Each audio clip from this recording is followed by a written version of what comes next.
Good afternoon, good morning, good evening. Anytime you watch this video,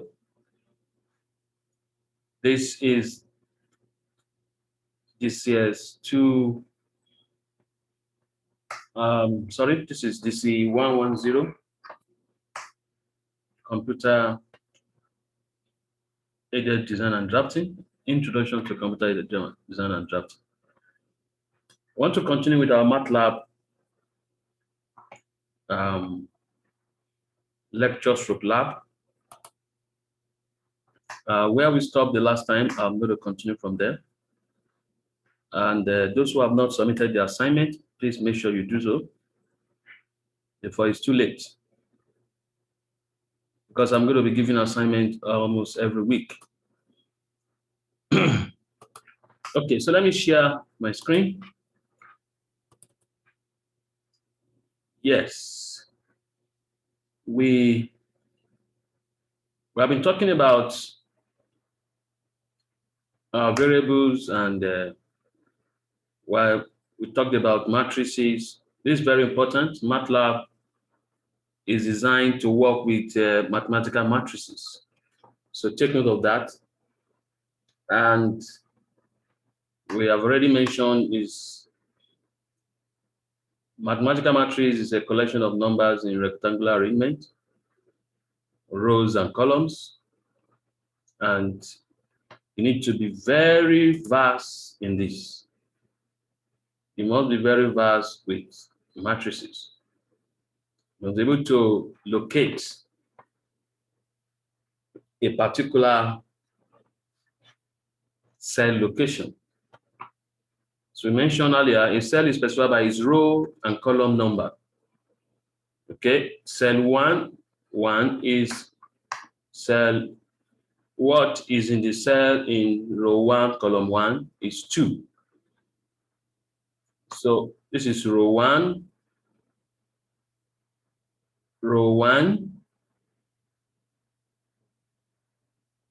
column 2. This should be 13. Okay, I said this should be 13. So this is supposed to be the interchange. It's supposed to be cell 2, 1. Let me quickly, change this so that it doesn't. So it's supposed to be row 1, column 2 should be 13, so that it doesn't become a continuous problem. Okay. So what is in cell row 2, column 3?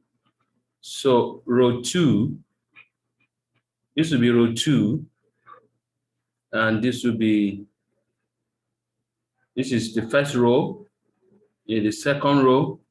So row 2 is first, second, and third column. So what coincides with that will be 6.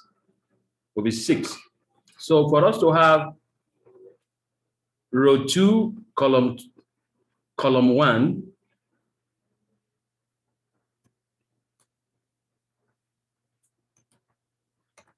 so if I want to have the cell in row 2, column 1, I mean the content of the cell in row 2, column 1, row 2, this is row 2, and this is column 1, should be 15. So take note of that. Okay. Let me save that so that the correction we made. Now, from here, I will proceed to the other. Yes, we have talked about creating matrices in MATLAB.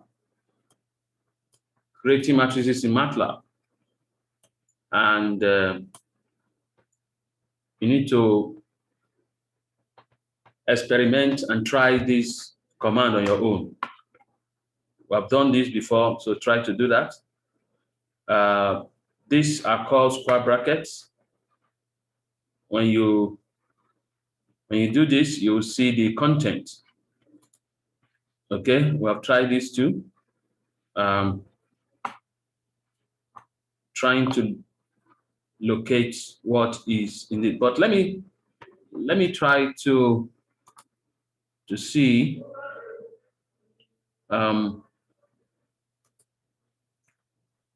Let me try to see. Let me try to refresh our memory. Okay. I've already opened my MATLAB here. Just want to demonstrate a few things because we can't do MATLAB without practical. Okay. So I'll also be sharing MATLAB screen. Okay, I've just finished running this script that is written to solve ordinary differential equation for Euler's method of numerical method. So let me just clear all. Sorry, let me clear all.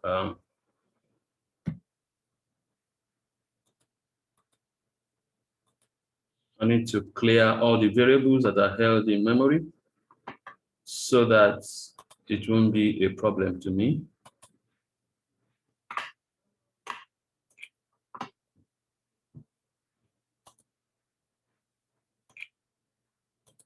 Okay. Okay, that has been done. Now, let me paste that. Aha. Okay, I need to start introducing some detail about MATLAB. Discover that when you type a variable, matvar is a variable, is equal to this matrix 2, 13, 5, semicolon. This you can see that is the first row, then that is the second row. And you can see this will now have 1, 2, 3. This is 3 columns. So when you have this is a 2 by 3 matrix. Okay, we have 2 rows by 3 columns. Now, discover that when I put this directly, it just gives the matrix equivalent. But if I paste the same thing, or let me say I just bring it out, and I put a semicolon at the back, can you see? Now, when I put the semicolon at the back, you discover that, let me expand this. You discover that there is no display. So semicolon at the end of any MATLAB statement or command will show that you need to suppress the output. So take note of that. Semicolon at the end of MATLAB statement or command is to suppress that. That means it should not display the output of that statement, because immediately you do something, MATLAB sends it to the screen. Okay? So now I'm going to be using the next, okay? Now, this one says, first var is equal to mat var row 1 column 2 plus mat var row 2 column 1. So let's do that and see. I'm already sharing this. So let me, okay, you can see. Now, this is first var, this is mat var column 1. I mean, row 1, column 2. Row is the first number, column is the second number. So row 1, column 2, this is row 1, this is column 2. So that is the first, that is 13. So the first number there should be 13. So we're going to have 13 plus the next one is mat var row 2, column 1. So row 2, column 1 should be 15. So if I type 15, that should equals 28. So you can see that the solution to that simple addition of cells in the matrix is equal to 28. Now, that's how it works.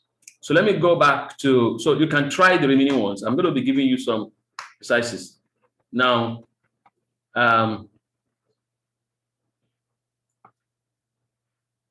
going to be giving you this exercises for you to solve so that you can make, you can be more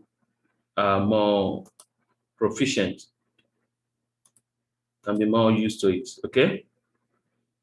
Now,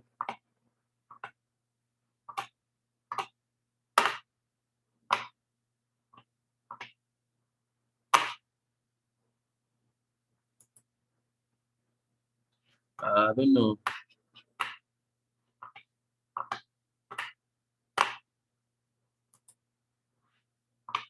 Let me go back to the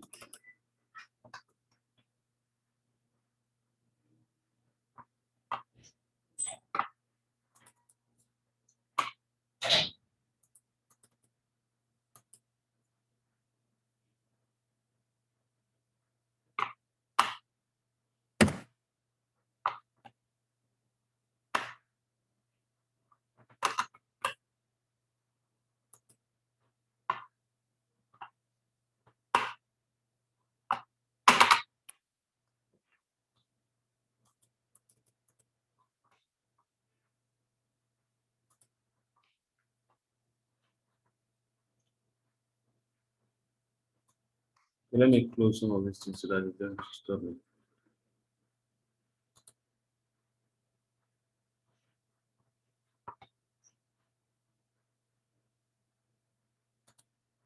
Okay, let me come back to this, like I'm having problem with sharing. Okay, so I'm back here. So I will just be very fast now. Now, we're talking about a special kind of matrix, which is array. So a matrix with a single row is called an array or a vector. So arrays will be used extensively this week. And there are many ways to create array and matrices in MATLAB, okay? Now, you can say array var1 is this, to create this. Say array var2, var2 is 1 column 10. This will give you number between 1 to 10 because in between is assumed that it is incrementing by 1. So let me just see if I can display this, if I can try this for you. Let me say, let me try to clear, or let me just bring up, try to bring, you can use your up arrow to clear your variable space, your workspace. Now let me, so you can see array var2 1 column 10 is going to give you 1, 2, 3, 4. So this is the content of that array. Now,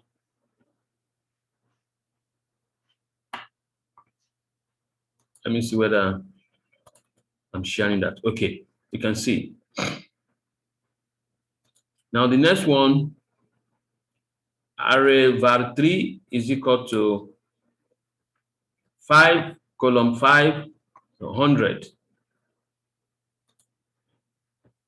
Okay, you can see it has given you array from 5 to 100 with increments of 5. So that is what will be in the content of that array var3. And the same thing with array var4, zeros, 1, 10. So it will give 0, 1, 10. You can see 0 is a function. It's a MATLAB function that will display zeros throughout. Okay, let me just experiment with this one again. I've done it before, but I want to really get this. They are very important. You can see that. Then the next one, array var5, ones. So ones is a function, it's a MATLAB function called that we give all 1, okay, in 15 places. This is all zeros in 10 places. So this can be used to generate different array values. So now I want to quickly talk about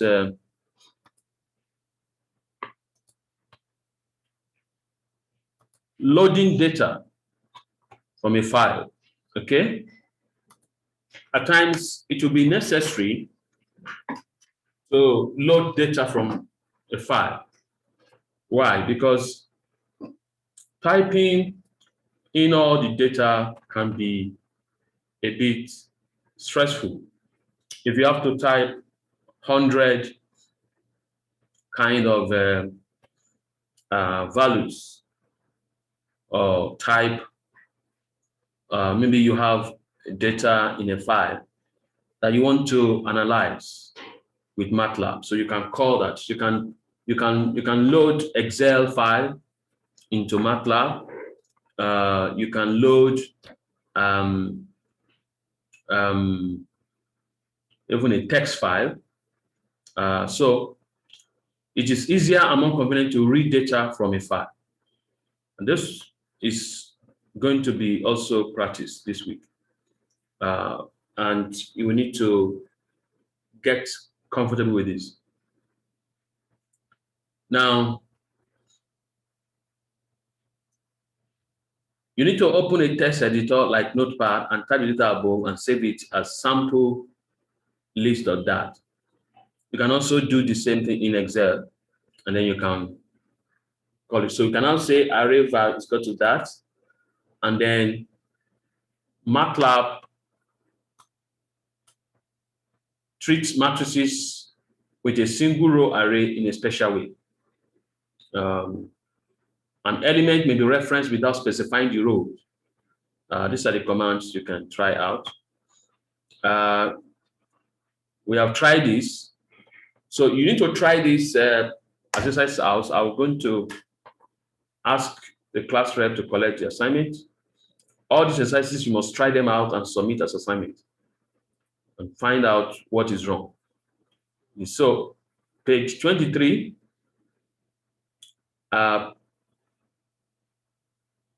page 20, you have to try out the exercises there. Okay.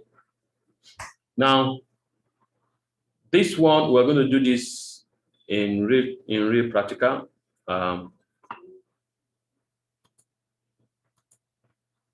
Now, let's quickly look at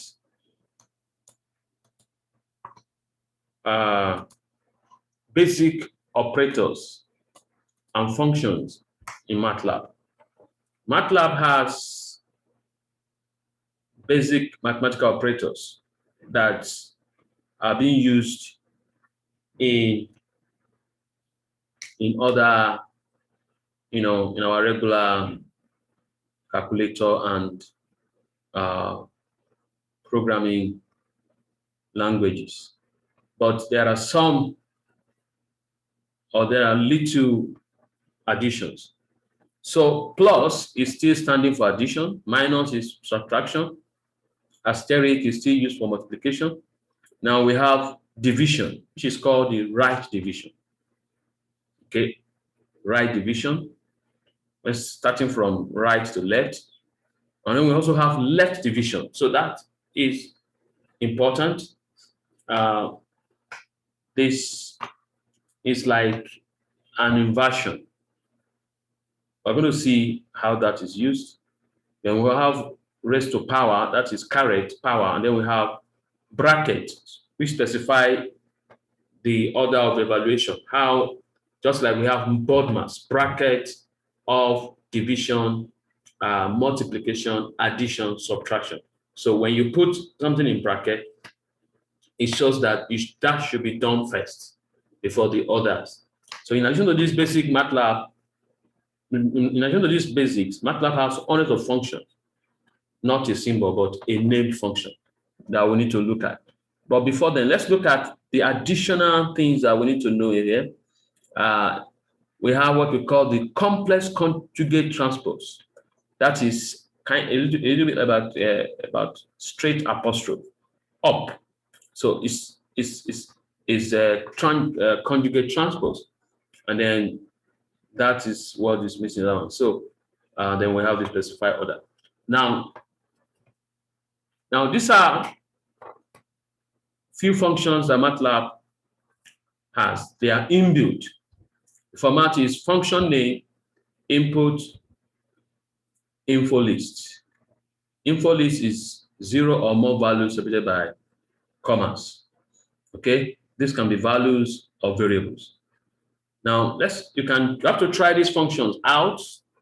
Try this function calls out.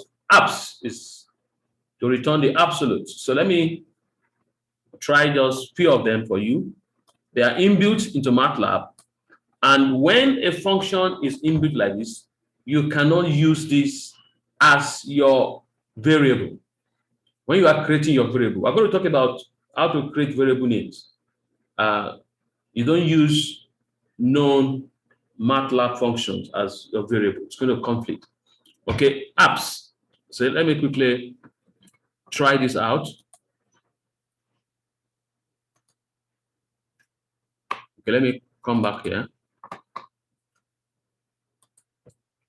Okay, absolute, that means we want the real value, not the sign. So absolute, so any value you're computing and you say absolute is going to, give you the number without the sign, without the negative or positive sign. Okay, it's going to be.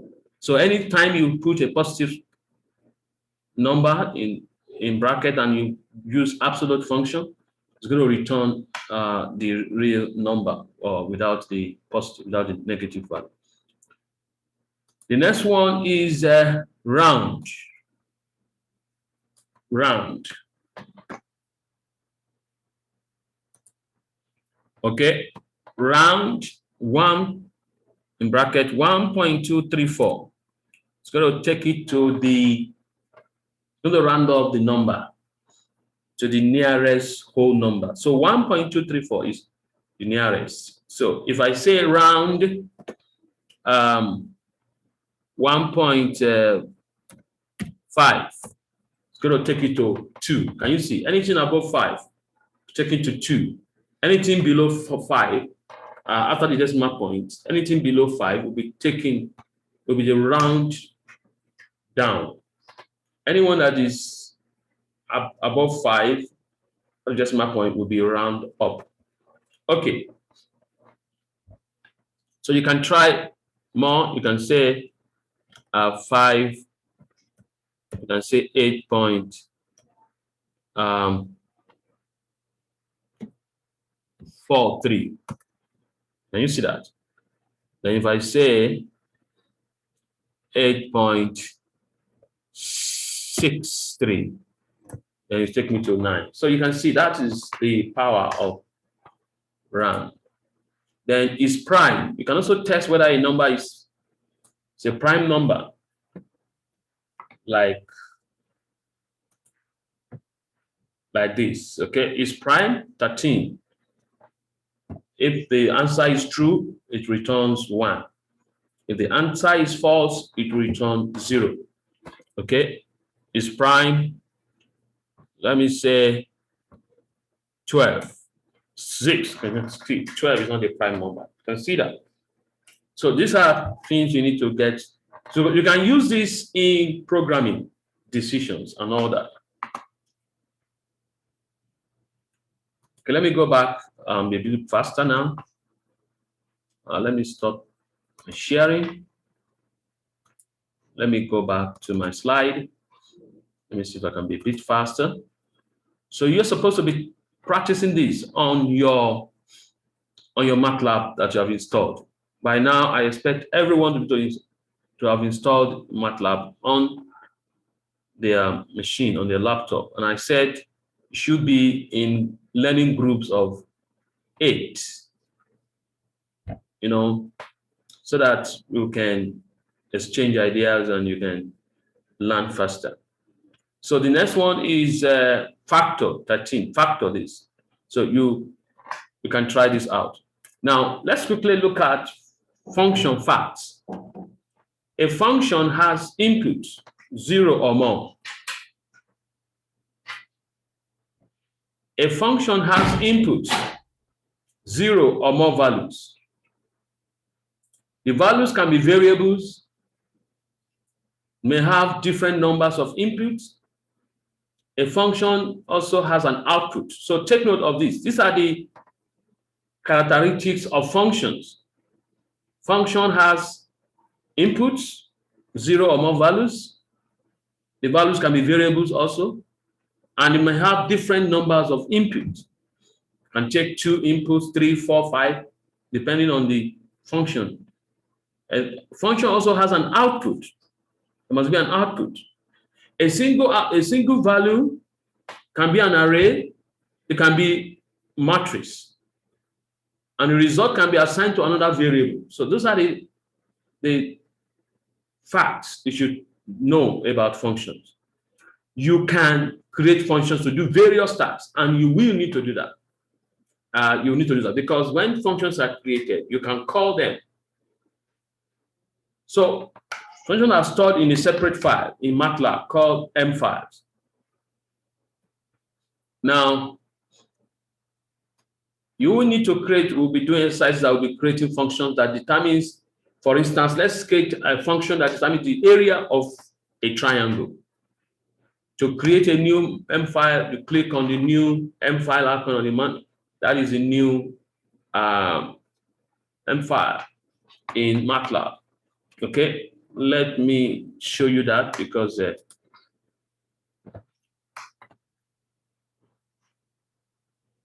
me do a new share. Let's go back to, yes, just like new scripts, or you can say new. You can say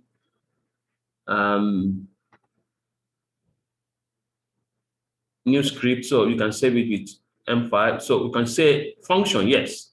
So if you click on this function, it's going to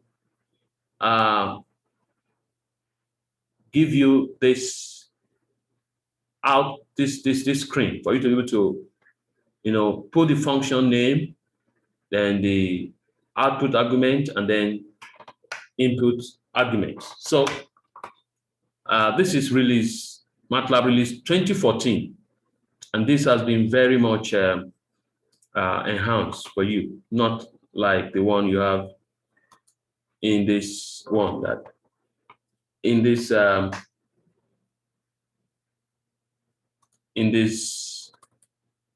slide.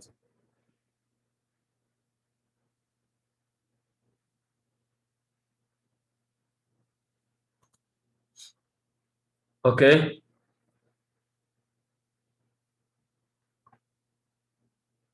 So this is what you have. So when you have an M file, Now, in the new MATLAB release 2014, it will automatically give you the function, just change the name, then name for the output, and then a list of input. So then you skip one line, then you write the command, then you save and test. So that is what it has just, so these are the things you need to look at now. You can see this is it here, this is it here, and then, so now let's quickly come back here. And let's see,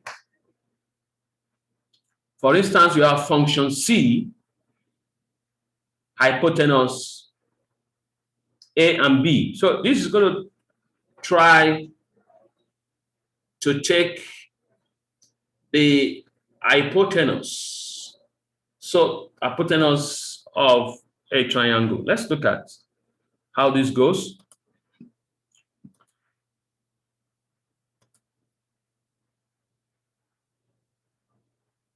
Now,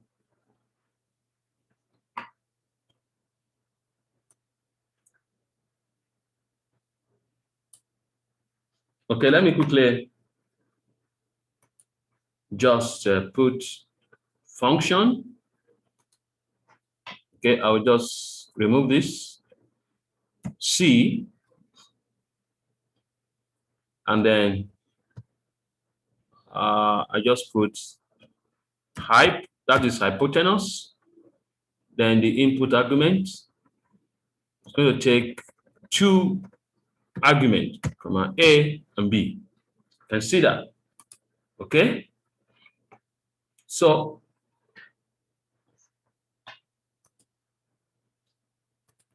okay, that's what I've done now. If you see my screen now, this is what I've done now. So this, you can summarize the function. You can, when you see percentage, it is a sign of, it is telling you that it's a comment or remarks that makes your program readable. Okay, when you see percentage before any text, it will turn green because it's like a comment. It's like a comment. It's like, you know, telling you that this is to give more explanation. So MATLAB will not process anything that is after percentage. It's taking it to be that start with percentage.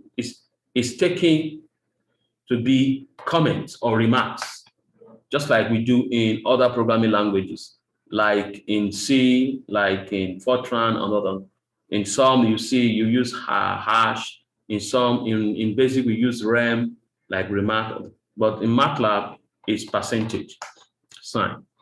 Okay, so now I'm going to just, then the C is now being defined. The C to calculate, let me say, okay,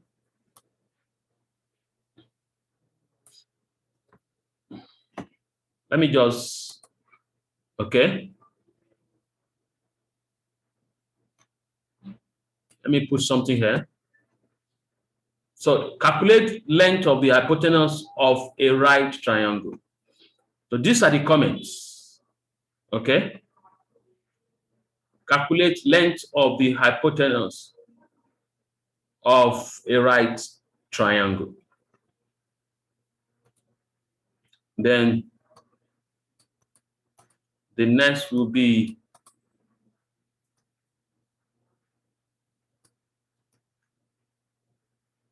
okay. So let me put the next codes. C is equal to A times A plus B times B. That means A square plus B square. That's what it means. You can also say A raised to power 2 and B raised to power 2. Now C is equals to square root of C. Okay? Now, so now if I want to go to editor to run it, yeah, I must save it as a function name as hype. Okay.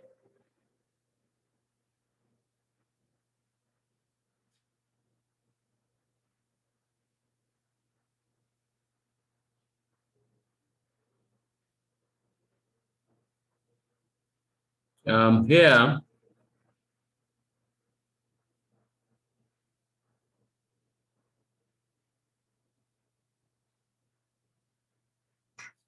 okay, let me just type hype. Yes, when you type hype, you must supply the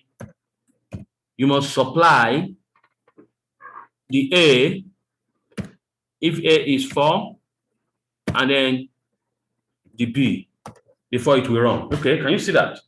So it will always take 2 input arguments. You can see 2 inputs. That's what we call the argument. So if it doesn't see those 2, it will give you error. So this is what is it now. Now, if you type the hype, that's a function call. You have to supply the input directly.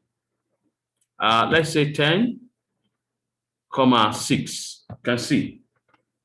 So just multiply this. Now, if I type semicolon here, it's not going to allow, okay?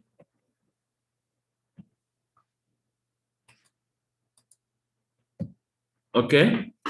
If I say 12, 10, it will not display what has happened up there. Can you see? To just give you the answer straight, because I've suppressed this one. So it will just give you the answer.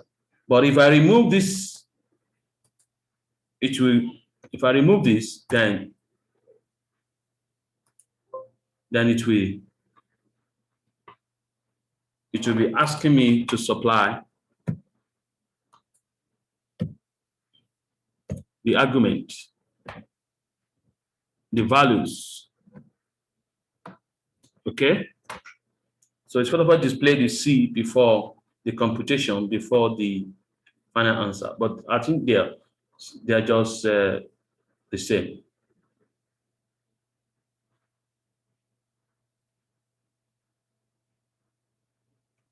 Okay. Now let me make progress. So that is what we have just done. The function, the word function, lets MATLAB know this is a function. The variable to hold output of the function is C. The name of the function is hype, that is hypotenuse. Then these are the input to the functions in brackets. If it is 2 inputs, you must supply the 2 inputs. If it's 3 inputs here, it must be 3 inputs when you are running the program. So this is the comments I talk about, and then this is the evaluation of this. So now this is the square root of this. Now, this carried out every time function is carried out. This function calls another. That's what it does. Now, semicolon at the end of comma is optional, suppresses output of the command. So, okay, the same thing, you can create these functions and test it by yourself. Function results. Cube data length of size. So it's going to take length of size here. Result is equal to zeros, 1, 3. So these zeros is a function an inbuilt function. Result 1 is equal to 12 times length of side. Result 2 is equal to this result. So you can try this and you see the output. Now let's try another function. Consider a rectangular three-dimensional object like this. And write a function whose output is an array with 3 elements. Sum of the length of the size of the object, surface area of the object, volume of the object. So that is this assignment. You have to do this. You have to do this assignment, very important. What must the function do? What are the required inputs? What are the desired outputs? These are the steps to writing a function. These are the steps you must not forget. How do I get the desired output based on the required input? Notice the area of emphasis here is geometry and programming. So you need to be very, very thoughtful here. One of the joys of being a computer scientist is that computer engineer is that computer science engineering is applicable to so many different areas. So you can do a lot of things. And mathematics is our handy tool, it's our background tool. So make sure you always revise the basic mathematics concept. Even the O levels, you need that. Clear on must be done. Okay? Pick name for the function.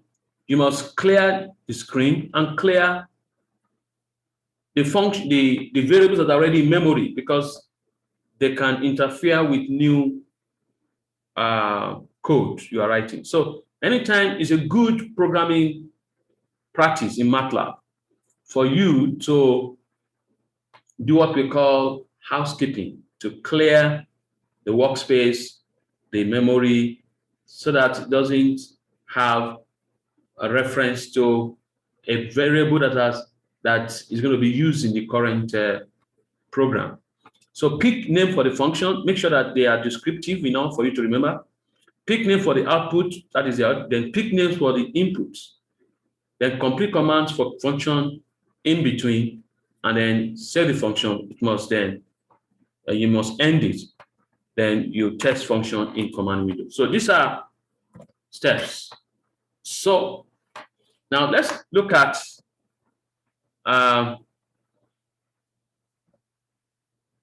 we're going to do at least 2 examples. Programming with MATLAB 2, this is what we're going to do next. We're going to do loops. I'm going to do this. We're going to do this.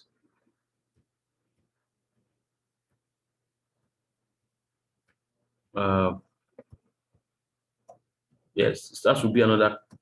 That will be done in another class. But I just want to demonstrate some function, how to create functions. Before I stop here, I don't want to have a very lengthy video. Now, let's look at some functions that has been created that we have done before, so that you can learn from it. Okay, we have done this. Now, I need to call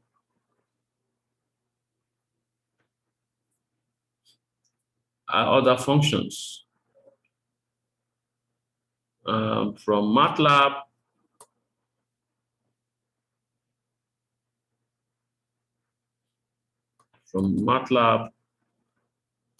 Let's see what I have it here.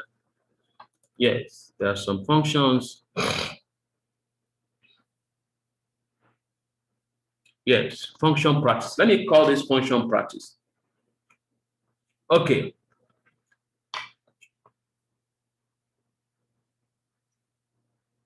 Now this is a function practice.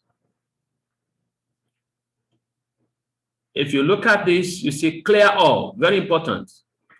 Semicolon, CLC, clear console, that is the screen, your command window, okay? So data is equal to rand. So bracket this. So this is the data for this. Then this, let me not start with this. This is going to be, let me just run it for you to see, but this is going to be a bit,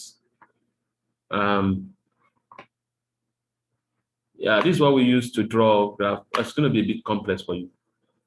So I'm not going to, let me not start with this. Let me not start with this. Let me open a simpler one.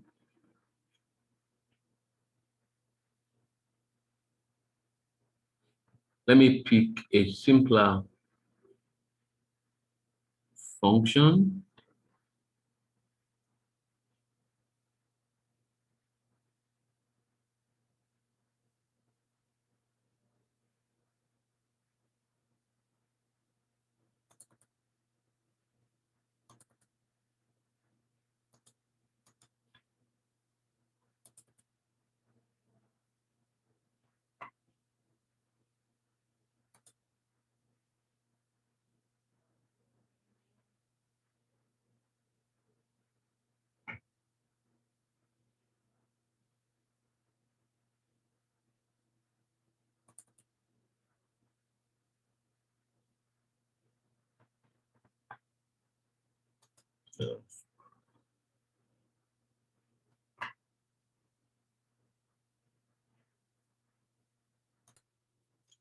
Okay, so let's look at a very simple example to buttress what we have been saying so far. I have this example. This is an example that can help us. I want to write a function that can convert Kelvin temperature to Fahrenheit. So this can be a good function to illustrate what we're doing. Okay. Let me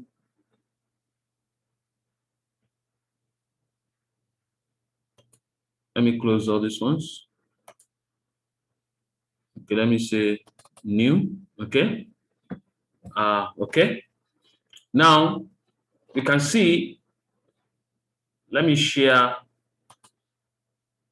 my screen now. You can see function Kelvin temperature is equal to Fahrenheit to Kelvin. Okay. So that means Fahrenheit will be the input argument here, and the output, the function will be Kelvin. So, and this is the function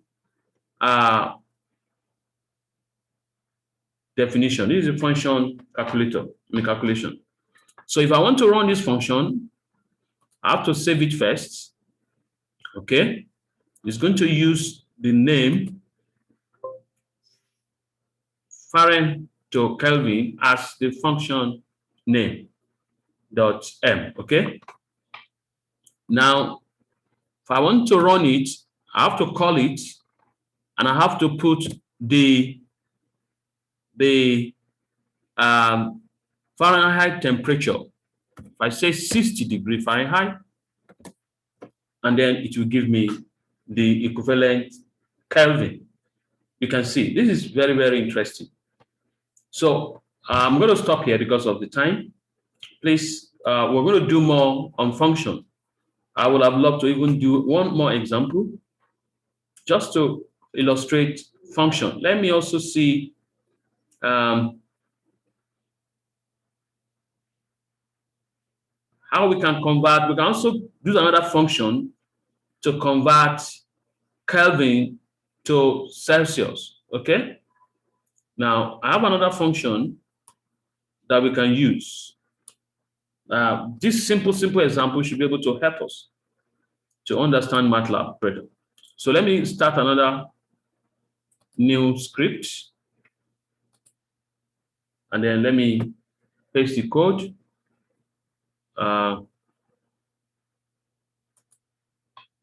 It's going to be a function. The moment you don't see that thing in blue, that means your code is having problem. So this is a function declaration solution here. Now this is the function name. This is the output here. This is going to take Kelvin temperature and convert it to Celsius. So let me run this. I need to save. If I save, then I run it, it's going to ask for the input. Then I'll say in brackets, well, let me say 100. So it's going to give me this. So when the Kelvin is 100, the Celsius is this. So let me say, let me run it again by typing the upper, by clicking the up arrow to bring out my DC. Let me change it to 500. You see. So when the Kelvin temperature is 500, the Celsius is 226.85 degree centigrade. So for now, I will stop here because of our time, because I want to digest this, I want to practice this, and you also need to run this program yourself, type these programs, these functions, and we'll start with simple one before we progress to a bit complex. Thank you for watching. I'm going to stop here.